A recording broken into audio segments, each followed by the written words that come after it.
दोस्तों, अगर मैं आपसे कहूं कि आने वाले समय में आपकी जेब में एक भी नोट नहीं रहेगा, फिर भी आपके पास बिल्कुल असली नगद पैसा मौजूद रहेगा, तो शायद आपको यकीन नहीं होगा।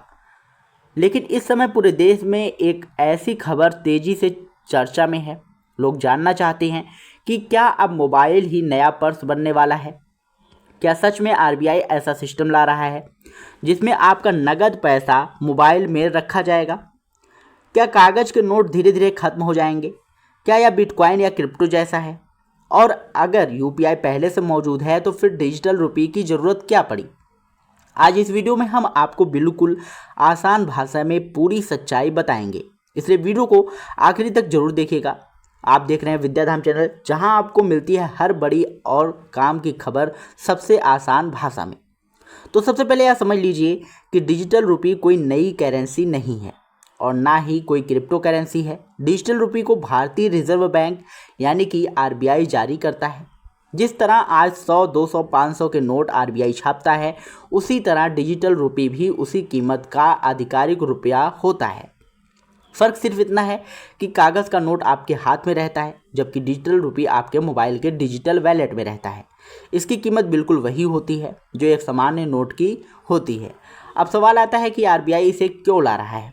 इसका सबसे बड़ा कारण है नोट छापने और उन्हें पूरे देश में पहुंचाने का भारी खर्च।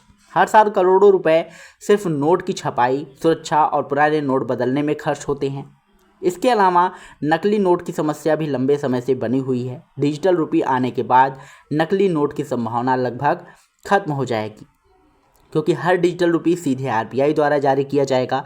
अब मान लीजिए आपके बैंक खाते में 5,000 रुपये है। अगर आप चाहें तो उसे 1,000 रुपये डिजिटल रुपये के रूप में कन्वर्ट कर सकते हैं।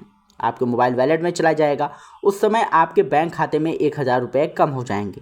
वही राशि डिजिटल रुपये के रूप में आपके वैलेट में दिखाई देगी।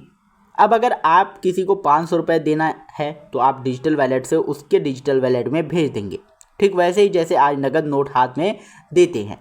सामने वाला चाहे तो उसे डिजिटल रुपये को अपने वैलेट में रख सकता है या बाद में उसे अपने बैंक खाते में जमा कर सकता है। अब सबसे बड़ा सवाल आता है कि यूपीआई और डिजिटल रुपये में अंतर क्या है। तो दोस्तों, यूपीआई से जब भी हम आप भुगतान करते हैं तो पैसा सीधे आपके बैंक खाते में, सामने वाले बैंक खाते में चला जाता है। लेकिन डिजिटल रुपये में पैसा एक डिजिटल वैलेट से दूसरे डिजिटल वैलेट में जाता है, यानी यह बिल्कुल नगद पैसे की तरह काम करता है। इसलिए इसे डिजिटल कैश भी कहा जाता है।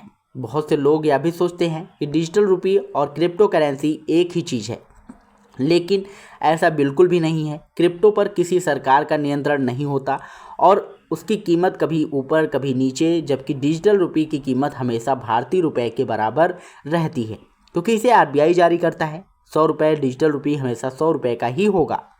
अगर इसके फ़ायदों की बात करें तो सबसे बड़ा फ़ायदा है नकली नोटों से छुटकारा। दूसरा फ़ायदा है नोट फटने, ख़राब होने या खोने की चिंता नहीं रहेगी। तीसरा फ़ायदा है कि जेब में ज़्यादा कैश लेकर चलने की ज़रूरत नहीं होगी।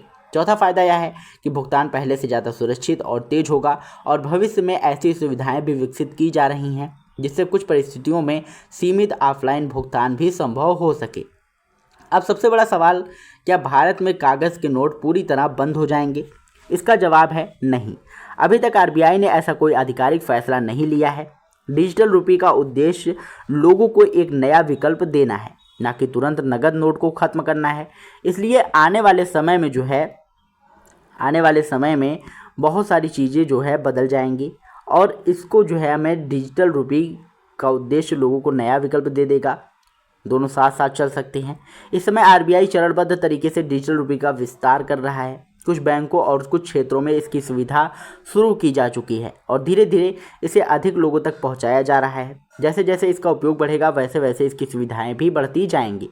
तो कुल मिलाकर अगर आसान भाषा में समझे तो डिजिटल रुपये भविष्य का डिजिटल नगद पैसा है, या क्रिप्टो नहीं, या यूपीआई भी नहीं है, या बल्कि आरबीआई द्वारा जारी किया गया असली डिजिटल रुपया है, जिसका उद्देश्य भुगतान और ज़्यादा सुरक्षित, आसान और भरोसेमंद बनाना है। अगर आपको यह जानकारी पसंद आई हो तो वीडियो को लाइक करिएगा, शेयर करिएगा और यदि चैनल पर पहली बार आए हों तो चैनल को सब्सक्राइब करके बेल आइकन जरूर दबाइएगा। अगर आपका इससे रिलेटेड कोई भी क्वेश्चन हो तो कमेंट बॉक्स में जरूर पूछिएगा। हमारी टीम आपकी पूरी सहायता करेगी। मिलते हैं नई वीडियो में नई अपडेट के साथ। तब तक के लिए जय हिंद, जय भारत।